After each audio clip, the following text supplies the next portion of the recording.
ഞങ്ങൾ പറഞ്ഞ കാര്യങ്ങൾ അംഗീകരിച്ചുകൊണ്ടല്ല അവരിത് ചെയ്തത്. അപ്പം ഞങ്ങൾക്ക് അതിലൊരു ഒട്ടും തൃപ്തികരമല്ല. ഞങ്ങളെ ആനവനെ മയക്കുവെടി വെച്ച് കൊണ്ടുപോകുന്നതാണ് അവർ പറഞ്ഞത്. പക്ഷെ അവരത് അംഗീകരിക്കാണ്ട് ചെയ്തത് ഞങ്ങൾക്ക് ഒട്ടും തൃപ്തികരമല്ല. കാരണം എല്ലാ ജനങ്ങൾക്കും ഭീഷണിയായ ഒരു കാര്യമാണ് ഇത്. അപ്പം അവർ ഞങ്ങളുടെ അടുത്ത് കള്ളത്തരല്ലേ ചെയ്തത്. അവർ ഞങ്ങളെ വഞ്ചിച്ചുകൊണ്ടുള്ള ഒരു പരിപാടിയല്ലേ ചെയ്തത്. അതുകൊണ്ട് ഞങ്ങൾക്ക് ഒട്ടും തൃപ്തികരമല്ല ഈ കാര്യത്തോട്.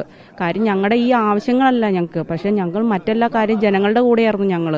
പക്ഷെ ഞങ്ങളെ അവർ വഞ്ചിക്കുകയല്ലേ ചെയ്തത്. ഇനി ഇതുപോലെ ഒരു അവസ്ഥ വന്നാൽ ഞങ്ങൾ എന്ത് ചെയ്യും? ഞങ്ങളെങ്ങനെ ഇവർ വിശ്വസിക്കും?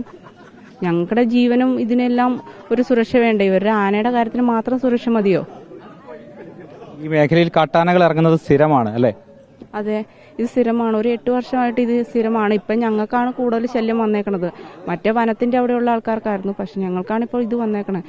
അതുകൊണ്ട് ഞങ്ങൾക്ക് ഈ കാര്യത്തിൽ ഒട്ടും തൃപ്തികരമല്ല. അവരുടെ ഒരു സജ്ജീകരണം ഞങ്ങൾക്ക് ഒട്ടും തൃപ്തികരമല്ല. അപ്പൊ എന്താണ് ഈ കാട്ടാന ശല്യത്തിന് ഒരു ശാശ്വത പരിഹാരം അതാണോ ആവശ്യം? അത് അല്ലെങ്കിൽ ഈ പറഞ്ഞ പോലെ തന്നെ ഈ കിണർ വൃത്തിയാക്കുക അങ്ങനെയുള്ള മറ്റു കാര്യങ്ങളും ആവശ്യപ്പെടുന്നുണ്ടോ? എന്താണ് വനവകുപ്പ് എന്താണ് പറയുന്നത്? ഞങ്ങളുടെ ആവശ്യങ്ങൾ അവർ ഇത് ചെയ്തു തരാമെന്ന് പറഞ്ഞിട്ടുണ്ട്. പക്ഷേ ഞങ്ങളോട് പറഞ്ഞ ആ ഒരു ഡിമാൻഡിലല്ലല്ലോ അവർ ആനേനെ ഇവിടുന്ന് കൊണ്ടുപോയത്. അവർ മയക്കുവെടി വെച്ച് കൊണ്ടുപോയി വണ്ടിയിൽ കൊണ്ടുപോകാമെന്ന് പറഞ്ഞിട്ട് അവർ എല്ലാ രീതിയിലും ഞങ്ങളെ മാറ്റി നിർത്തിക്കൊണ്ട് അവർ ചെയ്തിട്ട് പിന്നെ ഞങ്ങൾക്കിപ്പോൾ ഇത് ബാക്കിയുള്ള കാര്യങ്ങൾ ചെയ്തു തന്നിട്ട് എന്താ കാര്യം?